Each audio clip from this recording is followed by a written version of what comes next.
Hi, sweetheart. We're reading in A Course in Miracles in the text, Chapter 17, Forgiveness and the Holy Relationship, Section 3, Shadows of the Past, Paragraph 1. To forgive is merely to remember only the loving thoughts you gave in the past and those that were given you. I'll pause here and say, isn't that beautiful? We're letting go of the unloving thoughts that we gave or that were given us. Just letting go of them.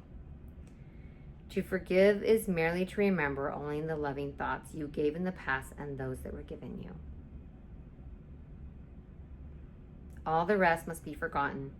Forgiveness is a selective remembering.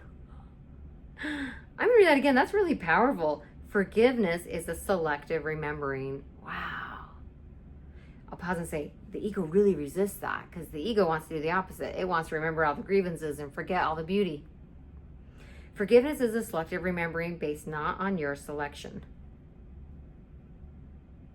For the shadow figures you would make immortal are enemies of reality. Be willing to forgive the Son of God for what he did not do. Okay, that's fair.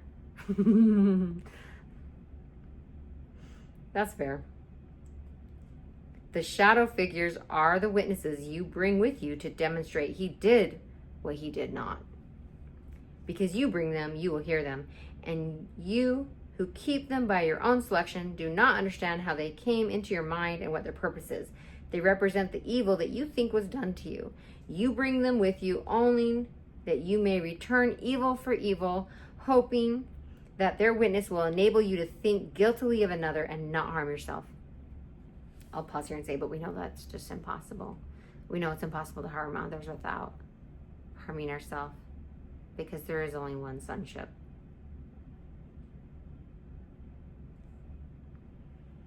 They speak so clearly for the separation that no one not obsessed with keeping separation could hear them. They offer you the reasons why you should enter into unholy alliances to support the ego's goals and make your relationships the witness to its power. It is these shadow figures that would make the ego holy in your sight and teach you what you do to keep it safe is really love.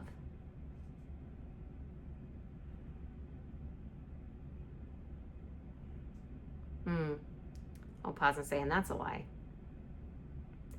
These shadow figures that would make the ego holy. The shadow figures always speak for vengeance, and all relationships into which they enter are totally insane. Okay, let's just pause here. What does this mean on a practical level? The shadow figures always speak for vengeance, and all relationships into which they enter are totally insane. Without exception, these relationships have as their purpose the exclusion of the truth about the other and of yourself. This is why you see in both what is not there and make of both the slaves of vengeance, and why whatever reminds you of your past grievances attracts you and seems to go by the name of love, no matter how distorted the associations by which you arrive at the connection may be. And finally, why all such relationships become attempts at union through the body, for only bodies can be seen as means for vengeance. The bodies are central to all unholy relationships is evident. That bodies are central to all unholy relationships is evident. Your own experience has taught you this. But what you may not realize are all the reasons that go to make this relationship unholy. For unholiness seeks to reinforce itself as holiness does, by gathering to itself what it perceives as like itself. In the unholy relationship, it is not the body of the other with which union is attempted, but the bodies of those who are not there. For even the body of the other, already a severely limited perception of him, is not the central focus as it is, or in entirety. What can be used for fantasies or of vengeance, and what can be most readily associated with those on whom vengeance is really sought, is centered on and separated off as being the only parts of value. Every step taken in the making, the maintaining, and the breaking off of the unholy relationship is to move toward further fragmentation and unreality.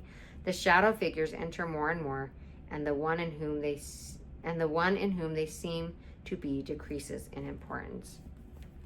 Time is indeed unkind to the unholy relationship, for time is cruel in the ego's hands, as it is kind when used for gentleness.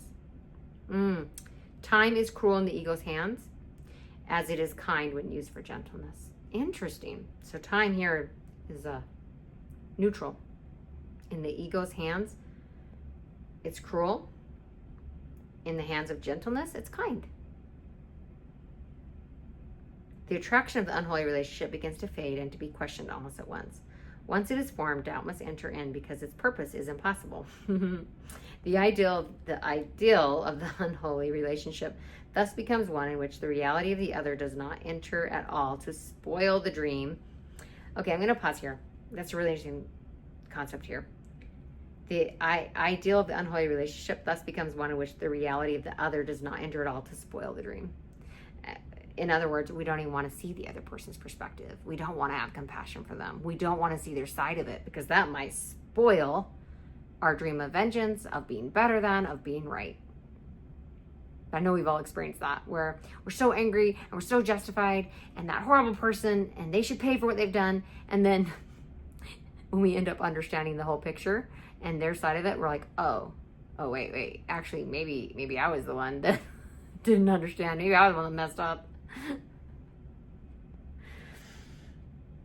And the less the other really brings the relationship, the better it becomes. Thus, the attempt at union becomes a way of excluding even the one with whom the union was sought, for it was formed to get him out of it and join with fantasies in uninterrupted bliss. How can the Holy Spirit bring his interpretation of the body as a means of communication into relationships whose only purpose is separation from reality? What forgiveness is enables him to do so. If all but loving thoughts have been forgotten, what remains is eternal. So beautiful, because we're taught that only love is real. Ultimately, only love is real. Because you are love. And just because you had a nightmare of hatred, a nightmare of separation, a nightmare of injustice, it didn't change your core nature, but it also didn't change your brother's core nature. If all but loving thoughts have been forgotten, what remains is eternal. And the transformed past is made like the present. No longer does the past conflict with now. We're taught in A Course in Miracles that in order to be in heaven, at peace, at one, we have to let go of the past and the future and be in the ever-present now. Eckhart Tolle teaches about this concept in The Power of Now, his book. And he was also inspired by A Course in Miracles. Eckhart Tolle has read A Course in Miracles, and it deeply inspired his work. No longer does the past conflict with now. This continuity extends the present by increasing its reality and its value in your perception of it.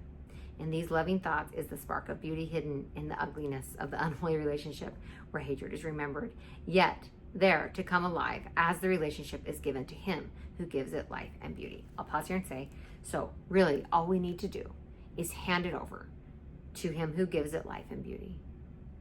Because when we hand it over to ego is going to turn into a big, ugly mess. When we hand it over to God, it will be given life and beauty. I have a friend who likes to say, let go and let God. And that's probably really good advice for everything. Let go and let God. I don't know why that person appears to be crazy, but I will let go and let God. I don't know why, XYZ, this situation is so frustrating to me, but I'm going to let go and let God. I'm willing to see the truth. I'm willing. Maybe I'm not even able right now, but I'm willing. That's all that's required. And he who gives it life and beauty will do the rest. Thank you so much for being here. I love you. I'll see you soon. Mwah.